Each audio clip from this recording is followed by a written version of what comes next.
당신의 모든 행동은 저희가 실시간으로 모니터링하고 있습니다. 어르신, 통장 거래 내역 좀 보여주시겠어요? 그제 오후 3시 25분 현금으로 전액 인출하신 거죠? 엄마, 지금 어디야? 내가 지금 당장 갈게. 우리 엄마 제발 아무 생각하지 마. 안녕하세요. 저는 올해 63신 김순자입니다. 제가 이렇게 제 이야기를 들려드리는 건 저처럼 보이스피싱에 속는 분들이 더는 없었으면 하는 마음에서예요. 그때를 생각하면 아직도 가슴이 덜컥 내려앉지만 이제는 담담히 말씀드릴 수 있을 것 같네요. 작년 여름 저는 평소와 다름없이 복지관에서 탁구를 치고 돌아오는 길이었어요. 아침마다 동네 친구들과 탁구 치는 게 저의 낙이었거든요. 그날도 탁구를 치고 난 후 은행에 들러서 통장 정리를 했어요. 제가 평생 살림하면서 조금씩 모아둔 돈이 7,300만 원 정도 있었어요. 남편이 3년 전에 먼저 하늘나라로 가고 저 혼자 살면서 딸 내외의 도움도 받고 있지만 그래도 자식들한테 배 끼치지 않으려고 꼬박꼬박 모아두었던 거죠. 그날 은행에서 통장 정리를 하면서 은행원과 나눈 대화가 아직도 생생해요. 어머니, 요즘 이자가 많이 오르고 있어서 정기예금으로 바꾸시는 건 어떠세요? 아니야. 난 지금이 편해. 나이가 있어서 그런지 새로운 걸 하면 머리만 아파. 그래도 한번 생각해 보세요. 요즘 보이스피싱도 많으니까 자주 들르셔서 통장 확인하시는 것도 좋아요. 그때는 그 은행원의 말이 그저 일상적인 주의사항처럼 들렸어요. 나한텐 그런 일이 절대 없을 거야. 그렇게 생각했죠.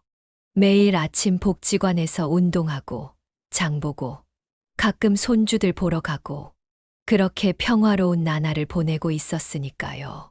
손주들 용돈이라도 더 챙겨주고 싶어서 일주일에 한 번씩 복지관 매점에서 간식도 팔고 재활용품도 모아서 팔면서 조금씩 저축도 하고 있었어요. 그렇게 모은 돈으로 내후년에 큰 손주 대학 등록금에 보태줄 생각에 마음이 설렜죠. 그런데 그날 오후에 걸려온 한 통의 전화가 저의 평화로운 일상을 완전히 뒤바꿔 놓고 말았어요. 지금 생각해보면 그날 아침 은행원이 보이스피싱을 조심하라고 했던 게 마치 불길한 예감이었던 것만 같네요. 그날 오후 2시쯤이었을 거예요. 설거지를 막 끝내고 손을 닦는데 휴대폰이 울렸어요. 발신자 표시에 금융감독원이라고 떴죠. 여보세요? 김순자 고객님 맞으십니까? 저는 금융감독원 금융범죄수사팀 박태준 수사관입니다. 순간 가슴이 덜컥 내려앉더라고요. 금융감독원이라는 말에 왠지 모를 불안감이 밀려왔어요. 고객님 명의로 서울 물레동에서 불법 대포 통장이 개설되어 자금 세탁에 사용된 것이 확인되었습니다. 현재 고객님께서 가해자로 지목되어 고소가 들어온 상태입니다. 순간 머리가 하얘졌어요. 제가 가해자라니요. 저는 물레동이 어디 있는지도 모르는데. 저는 그런 적이 없는데요. 제가 무슨 죄가 있다는 건가요? 현재 고객님 명의로 개설된 통장에서 8천만 원 상당의 자금 세탁이 이루어졌으며 이 사건과 관련해 3명의 피해자가 고소장을 제출한 상태입니다. 현재 검찰에서도 수사에 착수했습니다. 그때 제 머릿속은 완전히 하얘져 버렸어요. 갑자기 심장이 쿵쾅거리고 손발이 떨리기 시작했죠. 수사관이라는 사람은 계속해서 말을 이어갔어요. 고객님의 개인정보가 유출된 것으로 보이며 현재 고객님 계좌도 안전하지 않은 상황입니다. 이 사건과 관련해 검찰청 담당 검사님과 연결해드리겠습니다. 절대 통화를 종료하시면 안 됩니다. 한참 후 전화가 바뀌었어요.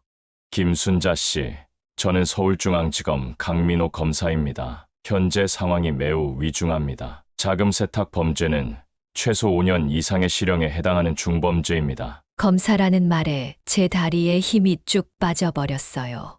그래서 소파에 털썩 주저앉았죠. 손은 계속 떨렸고 숨도 제대로 쉬기 힘들었어요.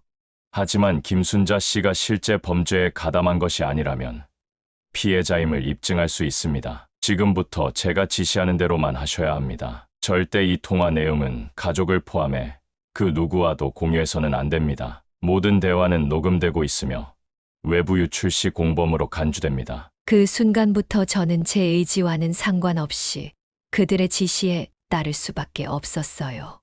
무서웠거든요. 제가 범죄자가 될까봐, 교도소에 갈까봐. 그렇게 저는 그들의 덫에 걸리기 시작했답니다. 검사라는 사람은 제 전화기에 무슨 프로그램을 깔라고 했어요. 자금 세탁 조직에 휴대폰이 해킹당했을 수 있으니 추적 프로그램을 설치해야 한다면서요. 지금 생각해보면 그게 원격 조종 프로그램이었던 거죠. 화면에 보이는 대로 클릭하세요. 절대 통화를 끊으면 안 됩니다. 떨리는 손으로 그들이 시키는 대로 했어요. 설치가 끝나자마자 검사라는 사람이 말했죠. 김순자 씨, 현재 귀하의 계좌가 범죄 자금 세탁에 이용되고 있어 모든 금융거래 내역을 추적 중입니다. 혹시 현재 보유하고 계신 계좌와 자산이 어느 정도입니까? 순간 망설여졌어요. 내 재산을 말해야 하나. 하지만 검사라고 하니 솔직히 말할 수밖에 없었죠. 제가 평생 모아둔 돈이 7,300만 원 정도 있습니다. 네, 확인해보니 맞습니다. 현재 이 계좌도 자금 세탁에 쓰일 위험이 있어 즉시 보호 조치가 필요합니다. 특히 은행 내부 조직원들과 연계된 정황이 포착되어 더욱 신속한 조치가 필요한 상황입니다. 그러더니 갑자기 더 낮은 목소리로 말씀하시더라고요.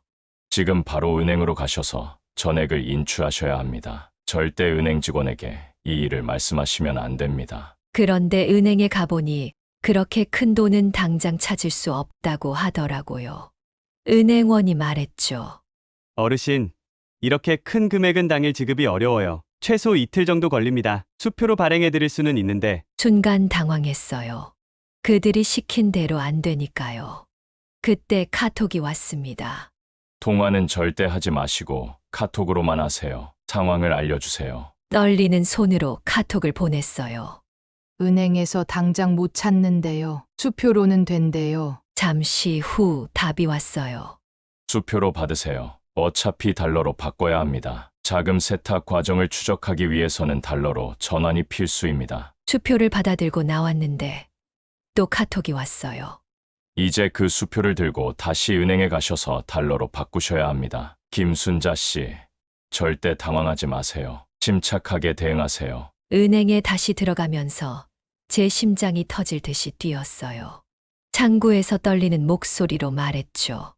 이 수표를 달러로 바꾸고 싶은데요. 은행원이 의아한 표정을 지었어요.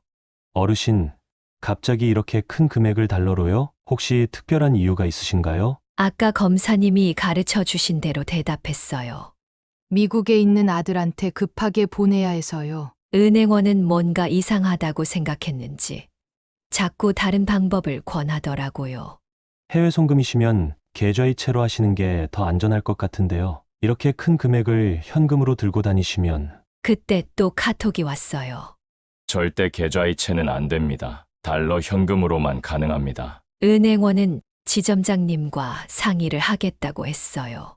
기다리는 동안 제 손은 계속 떨렸죠.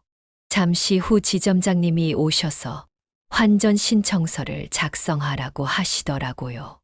이것저것 적으면서도 제 머릿속은 복잡했어요. 이게 맞는 걸까? 하지만 검사님의 말씀이 자꾸 떠올랐어요. 자금 세탁 범죄는 최소 5년 이상의 실형, 그렇게 제 전 재산을 달러로 바꾸게 됐어요. 지금 생각하면 은행에서 그렇게 만류했는데 왜 그때는 그 말이 귀에 들어오지 않았는지. 달러를 받자마자 카톡이 왔어요. 이제 제가 알려드리는 장소로 가셔야 합니다. 검찰 수사관이 대기하고 있어요. 그분께 달러를 전달하시면 바로 계좌에 입금해드리겠습니다. 은행을 나서는데 다리가 후들거렸어요. 평생 만져보지도 못한 달러를 이렇게 많이 들고 있다니. 거리를 걸으면서도 누가 나를 노리고 있는 건 아닐까. 불안해서 계속 뒤를 돌아보게 됐어요. 그런데 그때 제 딸에게서 전화가 왔어요. 엄마, 어디야? 왜 아까는 전화를? 전화를 받자마자 카톡이 연달아 왔죠. 즉시 통화를 종료하세요. 김순자 씨, 지금 수사가 실패할 수 있습니다. 외부와 연락 시 공범으로 처벌됩니다. 너무 놀라서 딸에게 황급히 말했어요. 지금 바빠. 나중에 전화할게. 끊고 나서도 심장이 너무 뛰어서 그 자리에 주저앉을 뻔했어요. 내 딸한테도 거짓말을 하고 이게 맞는 걸까? 그때 또 카톡이 왔어요. 김순자 씨, 잘하고 계십니다. 이제 곧 끝나갑니다. 골목 안쪽에 검은색 승용차가 있을 겁니다. 거기서 수사관이 기다리고 있습니다. 한적한 골목으로 들어섰는데 정말 그 사람이 말한 대로 검은색 차가 있었어요. 차에서 정장 입은 남자가 내려 인사를 하더니 검찰청 신분증을 보여줬어요. 물론 지금 생각하면 가짜였겠지만 그때는 너무나 진짜처럼 보였어요. 어머님, 수고 많으셨습니다. 달러 확인하고 바로 계좌로 입금해드리겠습니다. 절차가 모두 끝나면 연락드리겠습니다. 그렇게 제가 평생 모은 돈을 낯선 사람에게 넘기고 말았어요. 그 사람은 곧 계좌로 입금될 겁니다라는 말만 남기고 차를 타고 사라졌죠. 집으로 돌아오는 길에 자꾸 불안한 생각이 들었어요. 정말 이게 맞는 걸까? 가슴이 턱 막히면서 손이 떨리기 시작했어요. 식은땀이 나고 그제서야 은행원이 그렇게 만류했던 게 떠올랐어요. 설마 하는 생각에 온몸에 소름이 돋았죠. 하지만 그때 그들에게서 또 전화가 왔어요. 김순자 씨, 한 가지가 더 남았습니다. 카드도 확인이 필요합니다.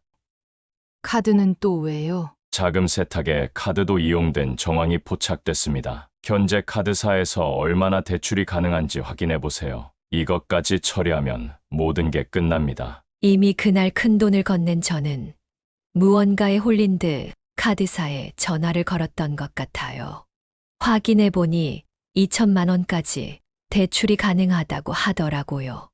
알겠습니다. 바로 신청하세요. 내일 아침에 오늘처럼 자금원을 보낼 테니까 그분께 전달하시면 됩니다. 그리고 김순자 씨, 걱정 마세요. 지금 건네주신 7,300만 원은 이미 검찰청으로 이동 중입니다. 곧 통장으로 다시 입금될 겁니다. 그리고는 자기들이 연락할 때까지 기다리라고 했어요. 그렇게 카드 대출까지 다음날 전부 전달한 뒤 저녁이 되어서야 모든 게 현실로 다가왔어요. 머리가 하얘지면서 숨을 쉴 수가 없었어요. 평생 모은 돈은 물론이고 카드 대출까지. 이게 모두 꿈이기를 바라면서 피곤해 지친 몸을 침대에 뉘었죠. 하지만 불안은 점점 커져갔고 한밤중이었지만 더는 견딜 수가 없어서 떨리는 손으로 112로 전화를 걸었어요. 경찰에 모든 걸 이야기하고 나서야 제가 보이스피싱을 당했다는 걸 완전히 실감했죠. 어머님, 보이스피싱을 당하신 거예요. 최근에 검찰청과 금감원을 사칭한 조직이 그 말을 듣는 순간 온 몸에 피가 빠져나가는 것 같았어요. 바닥에 주저앉아 한동안 움직일 수가 없었어요. 아니에요. 금감원이랑 검찰에서 온 전화였다고요. 제가 확실히 봤어요. 발신자 표시도 금융감독원이었고 검찰청 신분증도 받고. 그렇게 혼잣말처럼 중얼거리고 있는데 갑자기 눈앞이 캄캄해지더니 숨을 쉴 수가 없었어요. 가슴이 너무 아팠어요. 그제서야 실감이 났죠. 평생 모아온 7,300만 원. 남편이 하늘나라로 가기 전에 당신 용돈하라며 남겨준 그 돈까지. 모든 게 사라져버렸다는 게. 다음 날 아침 경찰서에 갔어요. 다리가 후들거려서 겨우겨우 걸어갔죠. 어르신, 통장 거래 내역 좀 보여주시겠어요? 경찰관이 제 통장을 보더니 한숨을 쉬었어요. 그제 오후 3시 25분 현금으로 전액 인출하신 거죠? 그리고 제게 보여준 CCTV 화면. 제가 큰 가방을 들고 은행에서 나오는 모습이 보였어요. 그날부터 저는 거의 일주일을 아무것도 못했어요. 밥도 못 먹고 잠도 못 자고 집에만 틀어박혀 있었죠. 창문 밖을 보면서 저 아래로 뛰어내리면 모든 게 끝날까 하는 생각도 들었어요. 화장실 거울을 보면서 계속 중얼거렸어요. 이런 바보 같은. 남편 사진을 보면서는 눈물만 흘렸고요. 여보, 미안해요. 당신이 남겨준 돈을 이렇게. 그러던 어느 날 딸이 전화를 했어요. 처음에는 전화를 받고 싶지 않았어요. 어떻게 딸 얼굴을 볼 수 있을지. 하지만 딸은 계속 전화를 했고, 엄마, 제발 전화 좀 받아봐. 엄마, 무슨 일 있는 거 다 알아. 딸의 부재중 전화와 문자, 메시지를 보는 순간 더는 혼자 끌어안고 있을 수 없었어요. 그렇게 저는 딸에게 전화를 받았고 흐느끼며 모든 걸 털어놓았답니다. 엄마가, 아버지가 남겨준 돈을 내가 이런 실수를. 말을 잇지 못하고 흐느끼는데 딸이 다급하게 말했어요. 엄마, 지금 어디야? 내가 지금 당장 갈게. 우리 엄마 제발, 제발 아무 생각하지 마. 딸은 전화를 끊자마자 사위와 바로 달려왔더라고요. 현관문을 열어주는데 다리에 힘이 풀려 그 자리에 주저앉고 말았죠. 엄마, 딸이 저를 끌어안았어요. 제가 보이스피싱을 당했다는 말에 혹시나 딸이 저를 책망할까 겁이 났는데, 엄마, 우리 엄마 얼마나 무서웠어. 얼마나 무서웠겠어. 그제서야 저는 모든 감정이 북받쳐 올라 딸의 품에 안겨 엉엉 울었어요. 미안해. 내가 바보같이. 평생 모은 돈을, 내 아버지가 남겨준 돈을. 사실 딸 얼굴을 보기 전까지는 죽고 싶다는 생각뿐이었어요. 거실 창문을 열고 베란다로 나가 몇 시간을 서 있었죠. 이렇게 끝내면 모든 게 끝나겠지 하는 생각으로요. 텔레비전에서 보이스피싱 당한 피해자들이 한강에 몸을 던졌다는 뉴스가 떠올랐어요. 그때는 이해할 수 없었는데 이제는 그분들의 마음이 이해가 되더라고요. 전 재산을 잃었다는 절망감도 컸지만 제가 이렇게 쉽게 속았다는 게 너무 부끄러웠어요. 이제 어떻게 살아가야 할지, 남은 인생을 어떻게 버텨야 할지 캄캄한 터널 속에 혼자 갇힌 것 같았죠. 그런데 딸이 제 눈물을 닦아주며 말했어요. 엄마, 돈은 또 모으면 되죠. 엄마가 돈 때문에 극단적인 선택할까봐 얼마나 무서웠다고. 엄마, 우리가 있잖아요. 사위도 거들었죠. 장모님, 저희가 효도는 못 해드렸지만 이제부터라도 저희가 곁에서 잘 모시겠습니다. 절대 혼자 고민하지 마세요. 그 순간 제가 얼마나 어리석었는지 깨달았어요. 죽음으로 모든 걸 끝내려 했던 제가 부끄러워졌죠. 돈을 잃어서 세상이 끝난 줄 알았는데 이렇게 저를 걱정하고 사랑해 주는 가족이 있었네요. 딸은 그날부터 매일 저희 집에 와서 밥을 챙겨주고 이야기도 들어주었어요. 사위는 퇴근길에 들러 저를 산책시켜 주었고요. 손주들도 와서 안아주며 위로해 주었답니다. 보이스피싱 피해 신고도 함께 해주고 경찰서도 같이 다녀주고 혼자였다면 할 수 없었던 일들을 가족들이 함께 해주었어요. 그렇게 한 달, 두 달, 시간이 지나면서 저는 조금씩 일어설 수 있었답니다. 돈은 잃었지만 제게는 그보다 더 소중한 우리 가족이 있다는 걸 깨달았으니까요. 그 일이 있고 나서 1년이 조금 지났네요. 이제는 복지관에도 다시 나가고 있답니다. 처음에는 창피하고 부끄러워서 나가지 못했는데 딸아이가 엄마 당당하게 나가세요. 엄마가 피해자예요. 라고 용기를 줬어요. 며칠 전에는 복지관에서 저처럼 보이스피싱 피해를 당한 분을 만났어요. 그분도 자책하며 우시더라고요. 제가 그분의 손을 잡아드렸죠. 저도 그랬어요. 하지만 우리가 바보여서 당한 게 아니에요. 그들이 너무 교묘했던 거죠. 지금 이렇게 살아있어서 다행이에요. 제가 이렇게 제 이야기를 들려드리는 이유는 혹시 저처럼 보이스피싱 피해를 당하신 분이 계시다면 절대 혼자 괴로워하지 마시라는 말씀을 드리고 싶어서예요. 요즘도 가끔 그날 일이 떠오르면 가슴이 아프지만 이제는 알아요. 돈보다 소중한 게 있다는 걸. 그리고 우리 모두는 누군가의 소중한 가족이라는 걸. 그리고 딸이 얘기해 줬어요. 요즘 보이스피싱은 너무나 교묘해서 지위나 나이에 상관없이 누구나 당할 수 있다고 해요. 그러니 부끄러워하지 마세요. 우리는 범죄자들의 치밀한 계획에 당한 피해자일 뿐이에요. 그리고 주변에 이런 일을 당한 분이 계시다면 제발 질책하지 말아주세요. 그분들에게 필요한 건 따뜻한 위로와 이해랍니다. 제가 그랬던 것처럼 그분들도 이미 자신을 너무나 책망하고 있을 테니까요. 이제 저는 매주 복지관에서 보이스피싱 예방 교육 봉사를 하고 있어요. 제 경험이 누군가에게 도움이 될 수 있다면 그것만으로도 제 인생에 새로운 의미가 생긴 것 같아요. 늘 기억해 주세요. 우리는 절대 혼자가 아니랍니다.